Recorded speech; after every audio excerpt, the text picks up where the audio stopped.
વિશ્વમાં ચાલતા યુદ્ધની અસર પહોંચી ભારતમાં ખેડૂતોના ખેતર સુધી। ડીએપી અને યુરિયા સિવાય ખાતરના ભાવમાં કરાયો તોતિંગ વધારો। એનપીકે ખાતરની 50 કિલો બેગ પર 800 રૂપિયાનો વધારો કરાતા ખેડૂતોમાં ભારે આક્રોશ।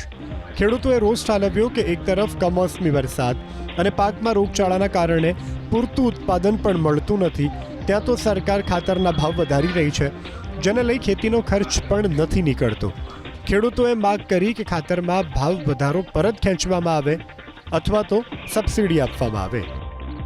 20-0-13 હું 1550 રૂપિયાની થેલી 2 મહિના પહેલા લઈ ગયો હતો, એના 2250 રૂપિયા અત્યારે મારી પાસેથી લીધા છે।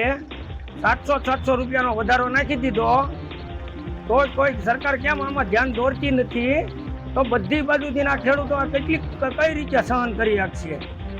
700-700 રૂપિયા વધારે અત્યારે લઈ લીધા, તમે સહાયના નામે 37,000 રૂપિયા ખેડૂતને આપ્યા હતા, હવે ધીમે ધીમે પાછા લેવા મળ્યા છો।